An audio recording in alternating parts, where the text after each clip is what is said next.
Hello everyone, welcome to foodies triple nine. ఈరోజు ఎంతో రుచిగా ఉండే తెలంగాణ స్టైల్లో చేపల కర్రీని ఏ విధంగా చేసుకోవాలో ఈ వీడియోలో చూసేద్దాం. ముందుగా ఒక బౌల్లో నిమ్మకాయ సైజ్ అంత చింతపండుని నానబెట్టుకోవాలి. ఆ తర్వాత నీసు వాసన లేకుండా ఉప్పు వేసి బాగా కడిగినటువంటి చేపలను తీసుకోవాలి. అందులో కొద్దిగా కారం, రుచికి సరిపడా ఉప్పు వేసుకోవాలి.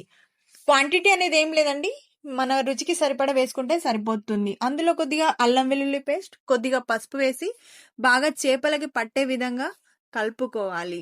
నేనైతే ఇక్కడ చేపలని 1 కేజీ తీసుకున్నాను.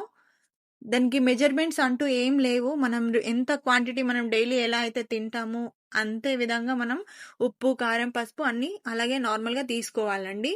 కానీ చింతపండు మాత్రం చూసుకోవాలి, ఎందుకంటే చింతపండు ఎక్కువ అయిందంటే పులుపు వస్తే తినలేము.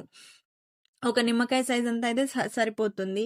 సో ఇలా చేపలకి బాగా ఉప్పు కారం పట్టేలాగా కలుపుకొని ఒక 15 మినిట్స్ మనం మ్యాగ్నేట్ చేసుకుంటే చేపలకు చాలా అంటే చాలా టేస్టీగా ఉంటుంది. సో ఇలా కలుపుకొని పక్కన పెట్టేసుకోవాలి. 20 మినిట్స్ తర్వాత మనం కర్రీ ఎలా ప్రిపేర్ చేసుకోవాలి ఇప్పుడు ఈ వీడియోలో చూద్దాం.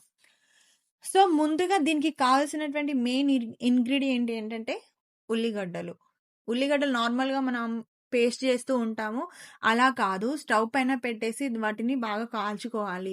లేదంటే నార్మల్గా మన ఊర్లలో అయితే కట్టెల పొయ్యి ఉంటే నిప్పుల పైన వేసి అలా కూడా చేస్తారు. ఎంత టేస్టీగా ఉంటుంది. మీరు ఒకసారి ఇలా ట్రై చేయండి. ఆనియన్స్ని కాల్చి మిక్సీ పట్టుకుంటే అసలు చేపల కర్రీ వేరే లెవెల్ అంతే ఇంకా. సో ఈ వీడియోలో చూస్తున్న విధంగా బాగా ఉల్లిగడ్డల్ని కొంచెం మరీ ఎక్కువగా మార్చుకోకూడదు.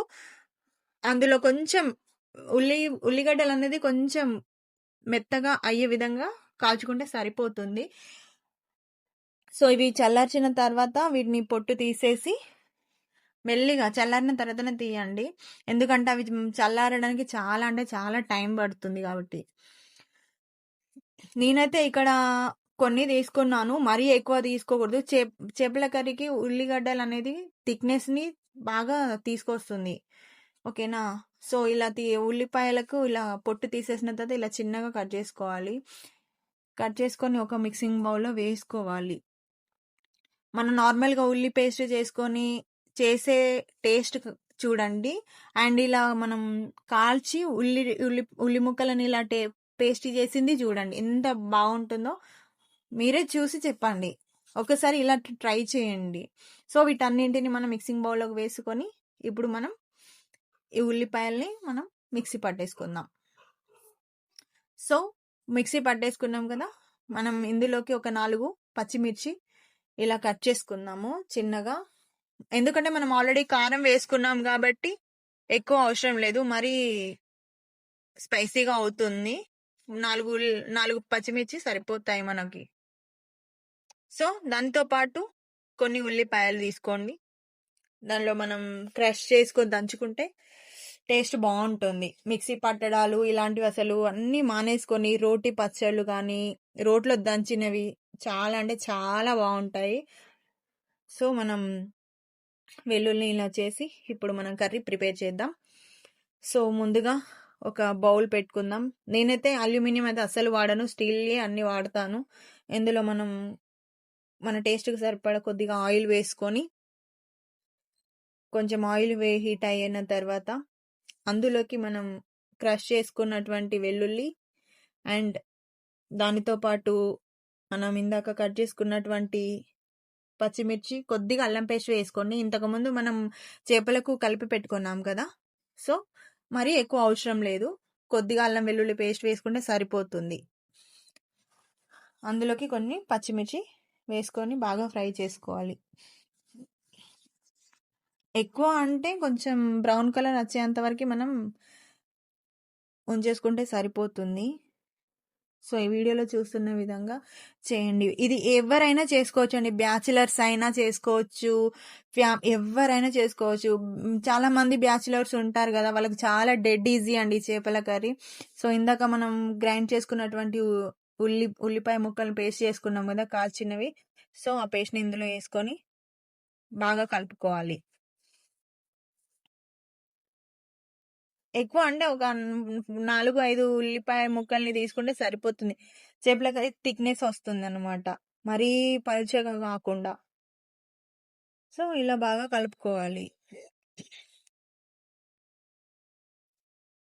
సో ఒక 5 మినిట్స్ మనం మాగనిద్దాము మూత పెట్టేసుకొని.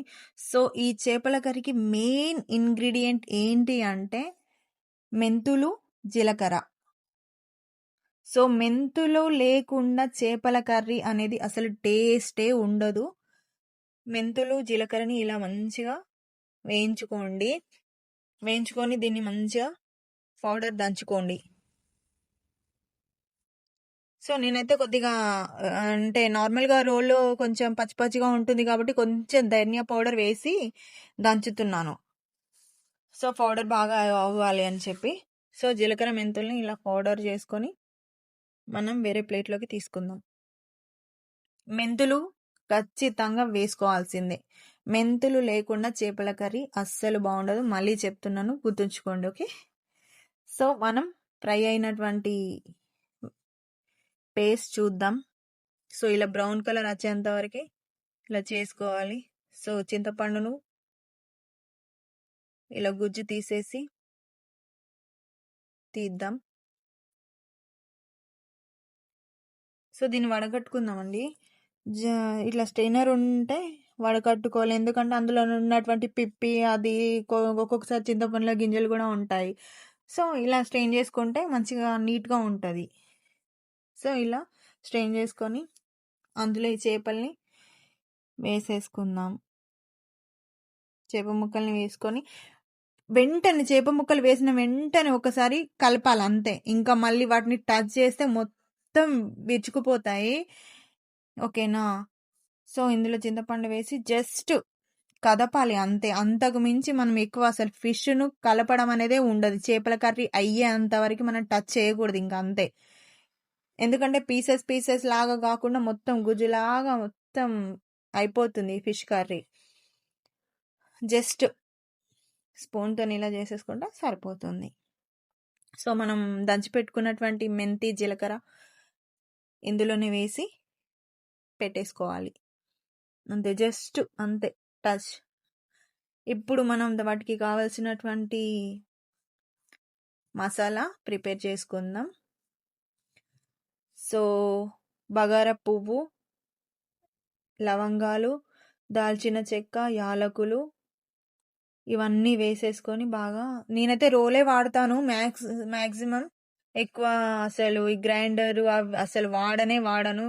ఆల్మోస్ట్ నేను నా వీడియోస్లో చూడండి, రోల్లో వేసి దంచితేనే టేస్ట్ సూపర్గా, ఎందుకంటే ఇన్స్టెంట్ కాబట్టి చాలా టేస్టీగా ఉంటుంది. సో ఇలా దంచేసుకుంటే సరిపోతుంది మసాలా.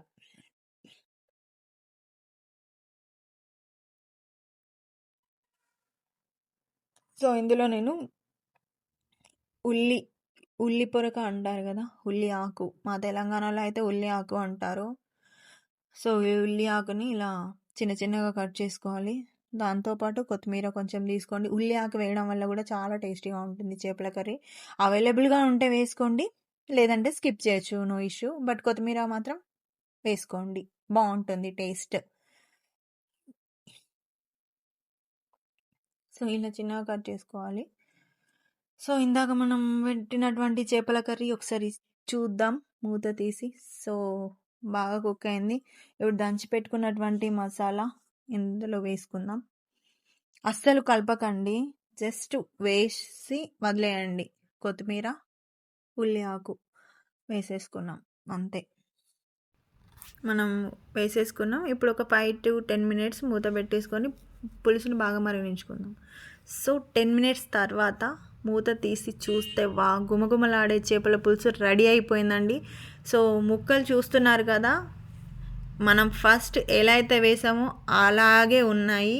ఏ మాత్రం కూడా విచుకుపోకుండా ఉన్నాయి. సో మనం కలిపామంటే పీసెస్ మొత్తం స్మాష్ అయిపోతాయండి, అస్సలు కలపకూడదు. అంతే, జస్ట్ మరగనివ్వాలి అంతే చేపల పులుసుని. సో చూస్తున్నారు కదా. సో ఈ చేపల కర్రీని మనం ఇప్పుడు ఒక సర్వింగ్ బౌల్లోకి సర్వ్ చేసుకుందాం. వావ్, చూస్తుంటేనే నోరు ఊరిపోతుంది. గుమగుమలాడే చేపల కర్రీ రెడీ అయిపోయింది. దాంట్లోకి కొంచెం కొత్తిమీర యాడ్ చేసేసుకుందాం. సో తెలంగాణ స్టైల్లో చేపల కర్రీ రెడీ అయిపోయింది. మీరు కూడా ఇలా ట్రై చేసి చూడండి, అసలు టేస్ట్ అంతే ఇంకా వేరే level. Thank you for watching food stream line. Please subscribe.